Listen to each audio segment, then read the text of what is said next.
Donzaleigh. That is such a pretty name. Oh, thank you. Is there a story behind Donzaleigh? Well, you know, actually, it's an event in Sri Lanka in honor of God. Young, old, rich, and poor people, they all come together, and they have this festival, and it's called Donzaleigh. It's like Christmas or Easter or Passover. And Yeah. did your parents attend that, or how did they know? No, actually, I'm named after a friend of my mother's who's named after an Hawaiian woman, which takes it back to the Pacific, and then it goes across the Pacific to Sri Lanka. Well, Yeah. someone should write a song, Donzaleigh. It's so musical. Thank you. I asked Bruce Hornsby once to do that because he was saying a song needs to be written. I said, will you write it? Because he's so great. Well, if he ever does, I want to know about it. Okay. Let's talk about Gods and Generals and your role as Martha, the slave who works for a family. Right. And it's a beautiful performance. It really is a lovely performance. Thank you so much. It meant so much to me because she's a true woman, a true character, and it gets to show black women with strength, honor, and dignity. She's not a stereotype. She's not the traditional mammy, but a beautiful, courageous woman. And it shows the dynamic of a relationship of love between a black woman and a white woman at a time when America was tossed and in the midst of a war, and a woman who chooses to find her freedom in the midst of bombs dropping all around. And then ultimately, you know, being true to the cause of freedom. Yeah. One of the things that was an eye-opener for me, Donzaleigh, was that when the family is going to flee the house because of the troops coming in, she stays, Martha stays. Martha stays. Now, was that a common occurrence in those days? Well, actually, a lot of slaves left, but there were some that stayed in the house, and then when they would stay, then they'd run away and run to the Yankee troops and run away to freedom. And Martha doesn't run away to freedom. Martha stays. She watches that house because it is her house. It's her home. She doesn't know anywhere else to go. Besides, she's got these little children. What can she do? She can't go. And then she protects the house, but it also gives her that opportunity, those few moments of freedom, the freedom to govern herself, and then to put on Jane Beale's clothing, you know, and that actually happens.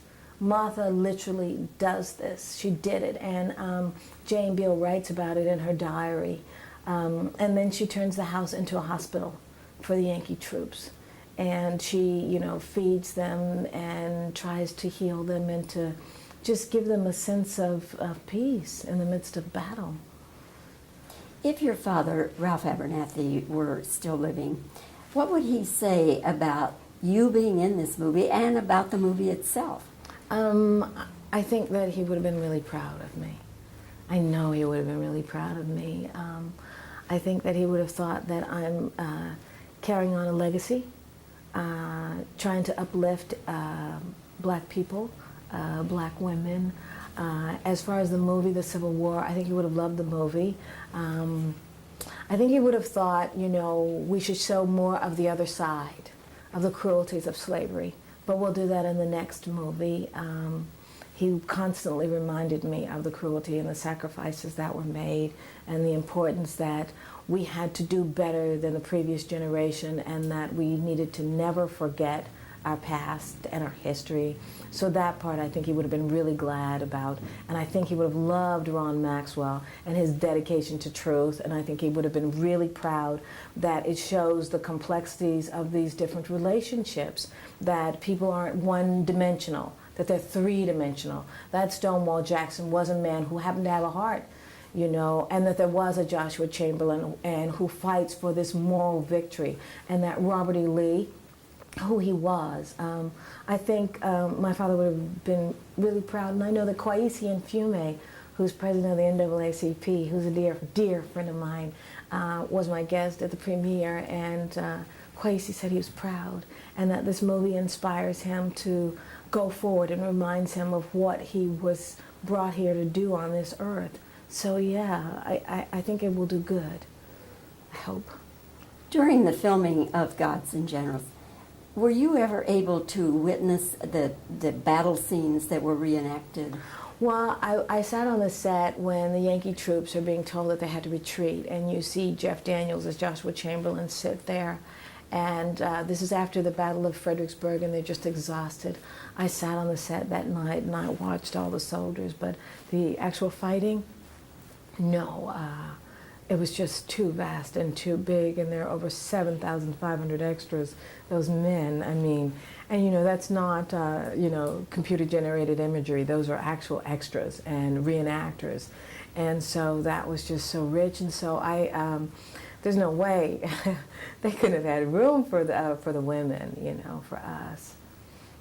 The movie runs 3 hours and 40 minutes. Do you think that that's going to be a hindrance for a lot of people? Well, you know, it might be a hindrance for some, but I know that I have a nephew who just turned 10 years old at Christmas, and on the 24th, and he saw the movie when they had a screening in Atlanta, and afterwards he said, "Oh, Donzaleigh, please, can I see it again? Can I see it again?" He sat through all of that, and he's 10. So, you know, I'm the person that, you know, can't sit that long. I don't understand, but I could sit and I could watch it again and again and again. And my mother says to me, no one can go to sleep in this movie. It's so riveting, and it is so graphic and so violent. And she loved seeing the movie. She loves seeing it. And my nephew, it's the battles that draw him. And so, yeah, you know, perhaps it is too long for some, but for others like me, it's not long enough. That's why they're going to make part 3. Donzaleigh, tell me about the book you've written that is about your father and Martin Luther King. Yeah, it's called Partners to History, and it's a great labor of love, and it chronicles the history of black people in America. And it's a coffee table picture book.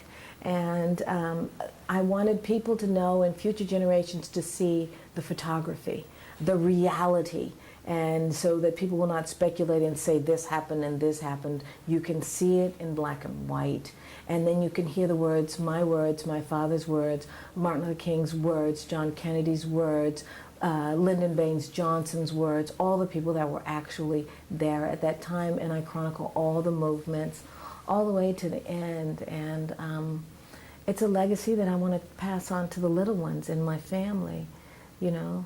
Is it available? It comes out in September for Random House, the largest publisher in the world, and so they've got a plan for the book, and I'm just letting them do their thing and telling me where I need to go. And I did it for to honor my father, and I did it for God, and because acting I do for me. It feeds my soul, but that was a responsibility that I was entrusted to, and I had to honor that. Where do you make your home? Los Angeles. I'm in LA, up in the hills. I live way up in the hills in the mountains where they have the mountain, the mudslides and the fires up there. Well, let's hope you're spared that. I hope so, because it's raining a lot out there now. Donzaleigh, thank you so much for coming to Dallas. Thank you. It was my pleasure, and great. Thank you so much for interviewing me. Thanks. Thank you.